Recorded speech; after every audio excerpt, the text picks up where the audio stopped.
Seja bem-vindo a mais um episódio do podcast Miguel Sousa Tavares de Viva Voz. 12 meses depois da invasão russa na Ucrânia, falamos de um ano de estupidez humana. Nesta edição não passamos ao lado do novo pacote de medidas do Governo sobre a habitação e reservamos, como é a tradição, um improviso para a parte final. Venha daí, eu sou a Paula Santos.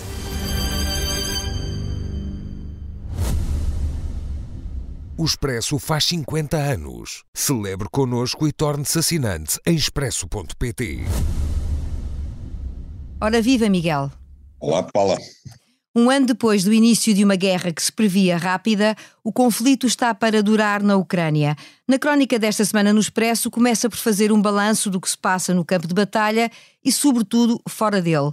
E é isso que eu lhe peço neste início de conversa, a sua análise de um ano de guerra com todas as suas consequências. Paulo, eu não sei se concordo muito com a sua frase que a guerra se previa rápida. É uma versão que foi dada que eventualmente Putin talvez mais do entrar. lado da Rússia, sim. A Rússia previa que fosse uma ação rápida na Ucrânia. Pelo menos era essa a ideia que havia na altura, não é?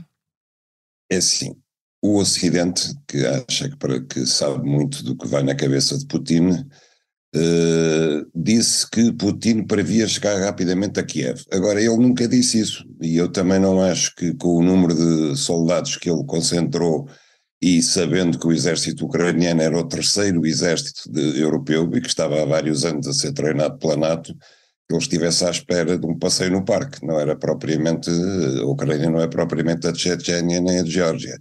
E, portanto, não sei se nos planos de Putin, nos planos militares, estava prevista uma campanha rapidíssima, uma blitzkrieg. Mas também talvez não tivesse previsto um ano de duração, ou acha que estaria? A partir de certa altura, a partir do momento em que se tornou claro que o Ocidente e a NATO iam fornecer armamento adequado ao exército ucraniano, ele começou a perceber que ia ter que estar, a guerra ia ficar para durar e que as coisas iam ser bastante mais complicadas. Não sei se teria previsto que a guerra durasse mais de um ano, que ao fim de um ano não houvesse fim à vista, isso não sei. Agora também acho que nunca previu que fosse uma coisa para fazer em 3, 4 meses, sinceramente. Então vamos à sua análise sobre o atual momento no terreno e tudo o que se passa à volta do terreno de guerra, que às vezes é bem mais intenso ainda do que aquilo que se passa no terreno. Bom, já muita gente disse, e de certa forma é verdade, que há algumas semelhanças entre esta guerra e a Primeira Guerra Mundial. Primeiro, é uma guerra de artilharia, essencialmente, e é uma guerra de posições. Uma guerra, não é propriamente uma guerra de trincheiras, como foi a da Primeira Guerra Mundial, mas é uma guerra em que ambos os lados tendem a estabilizar posições no terreno, à volta de cidades e à volta de postos onde estão entrincheirados e combatem basicamente com artilharia à distância. E, portanto, é uma guerra em que não se vê propriamente grandes campanhas militares em campo aberto, entre exércitos, grandes manobras, grandes operações, e é uma guerra que, nesse sentido, tende a prolongar-se indefinidamente. E como também não se vê do lado político e diplomático o menor gesto de qualquer dos lados para se tentar chegar a abrir sequer um caminho de negociações de paz, a perspectiva que temos é que isto vai continuar indefinidamente sem fim à vista. Miguel detém-se esta semana numa declaração de António Costa que, numa entrevista ao Público, diz que a paz só é possível com a vitória da Ucrânia e a derrota da Rússia. Não é uma ideia nova entre os líderes da Europa, mas para si esta não é, de facto, a via para a tal solução pacífica. Não, não é. Quer dizer, eu acho que é uma posição absolutamente irrealista. Quer dizer, o que António Costa diz, no fundo, é que só há uma saída para a paz, só há um caminho para a paz, que é a derrota total da Rússia. E eu digo que se realisticamente alguém está convencido que a Rússia se deixará vencer e esmagar militarmente e sair humilhada da Ucrânia, pode esperar sentado que isso não vai acontecer. É evidente que isso não vai acontecer. Putin nunca aceitará uma derrota militar no terreno e sair, digamos, passa a expressão, com o rabo entre as pernas da Ucrânia. Não vai acontecer. Ele já perdeu, segundo as estimativas ocidentais, pelo menos 60 mil soldados na Ucrânia, e não teria qualquer forma de justificar perante os russos que depois de ter perdido 60 mil homens na Ucrânia, ter desperdiçado ali grande parte do arsenal militar da Rússia, ter exigido tantos sacrifícios aos russos, no fim aquilo deu em nada. E no fim o seu objetivo declarado, que era proteger as populações russas do Donbass, afinal acabava em nada, abandonava-as ao seu destino e vinha-se embora. Isso não vai acontecer e, portanto, se essa é a única perspectiva do lado europeu, do lado ocidental, para conseguir a paz, é o mesmo que dizer que não haverá paz. Como é que viu esta semana a deslocação de Biden a Kiev? Bom, primeiro com surpresa nenhuma, porque a mim pareceu-me evidente que a partir do momento em que se anunciou que ele ia a Varsóvia, seguramente que iria também a Kiev, seguramente que iria à Ucrânia, que fica ali ao lado. Quer dizer, isso achei que era tão previsível que até me custa perceber porque é que desligaram os telemóveis ou tiraram os telemóveis aos jornalistas americanos que viajaram com Biden no avião desde Washington. Depois também era previsível que, apesar de tudo, porque nem os americanos são loucos, nem os russos são loucos, Biden tivesse avisado previamente Putin de que ia a Kiev. E atenção, porque não era propriamente só dizer o meu avião vai entrar na Ucrânia. Não, eu vou fazer uma viagem de 12 horas de comboio a partir da Polónia. E obviamente os russos sabem qual é o trajeto do comboio. Aliás, eles têm atacado infatigavelmente as linhas férreas da Ucrânia exatamente para evitar que cheguem comboios com armamento para a Ucrânia. E, portanto, quer dizer, tudo aquilo foi monitorizado e combinado diplomaticamente e foi tudo menos uma viagem surpresa de Biden à Polónia. Depois na Polónia, pronto, ele limitou-se a dizer aquilo que já tem dito, que estaremos aqui até ao fim a defender a Ucrânia, estaremos aqui a defender a vossa soberania, a vossa luta é a nossa luta, etc. Foi à Polónia, repetiu o mesmo. Ontem, quando se reuniu com os países do leste que fazem parte da NATO, os novos membros da NATO, que antes eram repúblicas, eram países associados à União Soviética, foi dizer que a NATO defenderá cada milímetro do seu território, o artigo 5º para nós é sagrado, nada de novo, absolutamente nada de novo. O Putin contrapôs com o discurso feito perante a Duma, perante o Parlamento russo. Também não disse nada de essencialmente novo, a não ser que suspendia o START 3, o acordo de limitação de armas nucleares, mas ele na prática já estava suspenso porque não houve verificações sobre o controle de armas nucleares, quer do lado russo, quer do lado americano, devido aos 2 anos da pandemia, e portanto há 3 anos que não havia controle. Supõe-se ou imagina-se ou deseja-se que nenhuma das partes tenha estado a desenvolver mais ogivas nucleares desde então, e Putin disse uma coisa: isto não significa que a gente tenha interrompido o acordo, apenas que o suspendeu. Nós não faremos testes nucleares a não ser que os Estados Unidos o façam. Se os Estados Unidos fizerem, nós também faremos. Pronto, não houve mais novidades. Putin explicou mais uma vez as razões pelas quais tinha desencadeado a operação militar especial, como ele nos chama, e também na frente diplomática, digamos que estamos num impasse. Cada uma das partes repete as suas posições e não há saída visível à vista. Era isso que eu ia justamente perguntar, não é? Ou seja, este endurecer do discurso dos dois lados e este fim-a-pé mostra que não há espaço para um desfecho previsível para esta guerra. Não há, embora tenha aparecido um fator novo, que ainda ninguém sabe o que é ao certo, porque ainda não foi detalhado, que apareceu na Conferência de Segurança em Munique, que foi os chineses a dizerem que têm um plano de paz em 6 pontos que vão apresentar. Ainda não o apresentaram. É claro que os diplomatas ocidentais receberam a ideia com muito ceticismo, porque nas chancelarias ocidentais continua-se a desconfiar que a China está mais do lado da Rússia do que propriamente numa posição neutral. Até há quem desconfie que poderá estar a armar ou vir a armar os exércitos russos, mas em todo caso é um fator novo a China querer dar um passo em frente como mediador do conflito. Já outros o tentaram antes, a Turquia, o Lula da Silva também ofereceu o Brasil como mediador, disse que tinha que haver mediadores externos ao conflito, que não envolvessem as duas partes. E agora estamos a esperar para ver o que é que os chineses vão apresentar. António Costa esteve esta semana muito mais à vontade a falar sobre a guerra na Europa, quando há outras batalhas internas que prometem combates políticos complexos para o governo.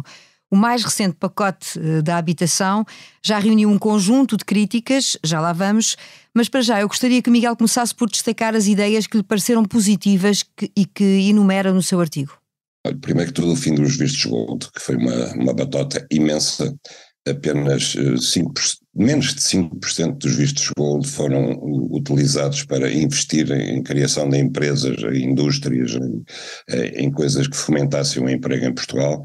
Tudo o resto foi para aquisição de habitações e habitações caras, e sobretudo por parte de chineses e por parte de países, de cidadãos de países que visavam não só ter uma casa em Portugal, mas um passaporte europeu. E, portanto, foi um embuste desde o princípio e sabia-se isso há muito tempo. Depois, há o que eu acho mais positivo, há alguns benefícios fiscais e alguns apoios dados a rendas aos inquilinos para pagarem as rendas, que eu acho positivo do lado da procura, e há sobretudo um desejo de fazer alguma coisa, de mexer nisto, e esse propósito é curioso porque aquele que era considerado o ministro mais à esquerda do governo, Pedro Nuno Santos, esteve entretido com comboios imaginários, esteve entretido com o dossiê da TAP, mas desdenhou outros dossiês que também estavam na sua pasta, como por exemplo as telecomunicações, que temos as mais caras do país, da Europa, e ignorou em absoluto o dossiê da habitação. E então chegámos à situação de termos uma ministra há 2 meses, creio eu, em funções, que veio da adjunta do Ministério e rapidamente subiu a ministra, e que em 2 meses apresenta, com pompa e circunstância, uma solução mágica em PowerPoint para um dossiê que já vem, que tem 20 anos, pelo menos, de atraso para aquilo que devia ser apresentado em Portugal.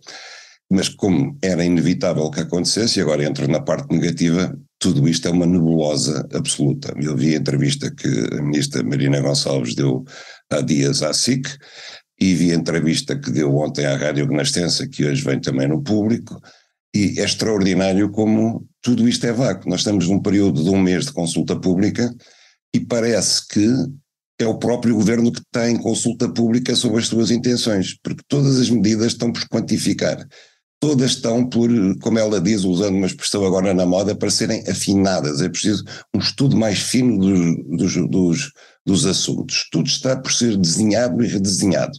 Tudo está por ser concretizado na prática. Portanto, quer dizer, é uma imensa nebulosa, um catálogo de excelentes, ótimas ou péssimas intenções, mas que na prática ninguém sabe como vai funcionar. Há uma consulta pública, aliás, a decorrer, com o pacote em consulta pública, que não esclarece essas dúvidas, o que ainda é mais extraordinário, não é? Não esclarece nada, e o próprio governo, cada vez que tenta esclarecer, ainda lança mais confusão. Em relação a coisas absolutamente extraordinárias, por exemplo, eu acho que o grande problema do nosso arrendamento, do nosso mercado habitacional, é que nós não temos mercado de arrendamento em Portugal. E isso é aquilo que nos distingue dos outros países todos da Europa. Nós somos o país da Europa onde, como eu escrevo no Expresso, mais portugueses são donos de casa própria, ou melhor, são devedores ao banco de empréstimos para aquisição de casa própria. Porquê? Porque não encontram no mercado de arrendamento casas para alugar. E temos uma equação completamente ao contrário, enquanto na generalidade dos países europeus, a maior parte, a esmagadora maioria dos cidadãos vivem em casas alugadas, em Portugal vivem em casas compradas através de empréstimos, que estão, na maioria dos casos, a pagar. Ora, portanto, temos um problema do lado da oferta, e o governo devia se concentrar em porquê, na razão pela qual tão poucos portugueses querem investir em comprar casas para as dar de aluguer. Esse é o problema.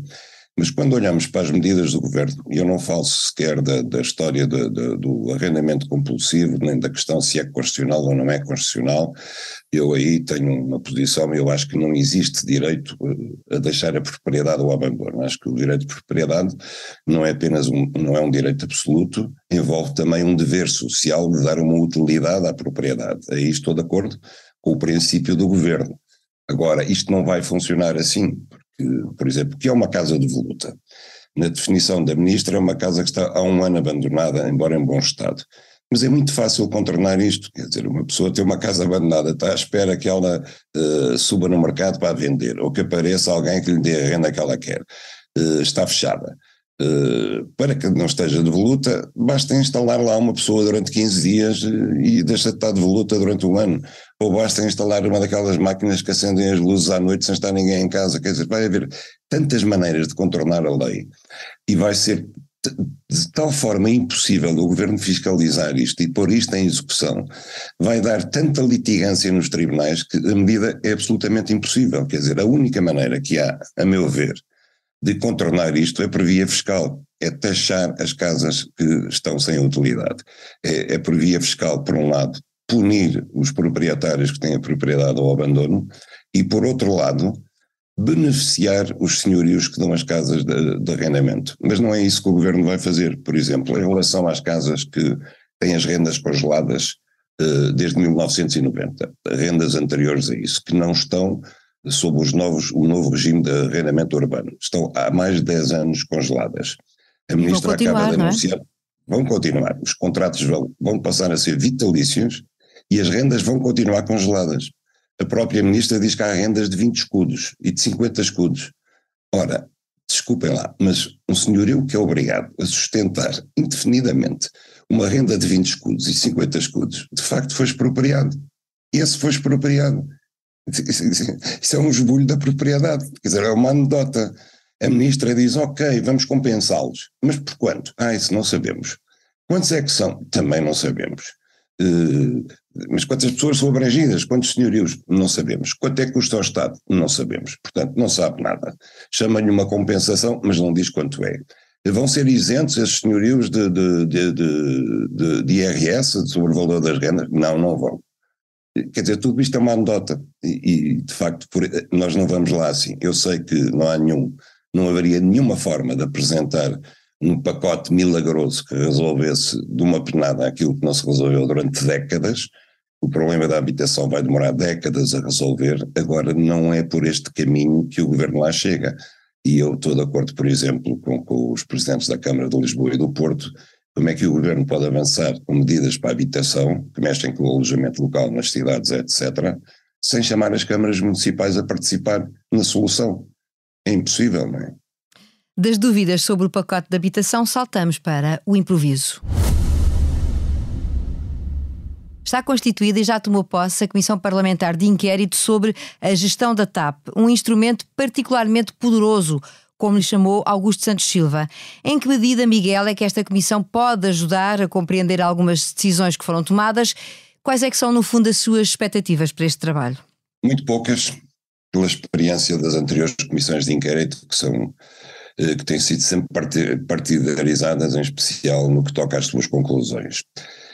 Também duvido que daqui até 23 de maio, que é a data de encerramento dos trabalhos da Comissão, se consiga apurar tudo, até porque já se percebeu que, à partida, os trabalhos da Comissão já foram partidarizados entre o PS e o PSD e, portanto, vamos assistir a uma batalha política que ameaça estender o âmbito dos trabalhos da Comissão quase para toda a história da vida da TAP, porque no início aquilo que se queria era apurar a história dos prémios pagos pela TAP, a administradora que saiu, a atual CEO da TAP, os prémios pagos, as indemnizações pagas aos anteriores administradores que saíram.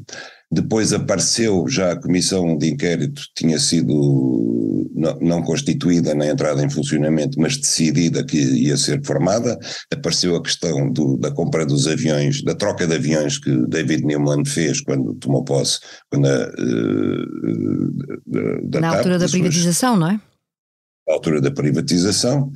E depois o PS que sentiu que quem ia estar na berlinda era a gestão pública da TAP sobre o PS e particularmente o ex-ministro Pedro Nuno Santos, resolveu trazer à colação a privatização da TAP, que foi obra do governo de Passos Coelho, do governo de gestão de Passos Coelho, o último governo dele, e portanto todo o âmbito disto alargou-se e nós vamos assistir basicamente a uma batalha entre o PS e o PSD a saber qual deles fez mais mal à TAP.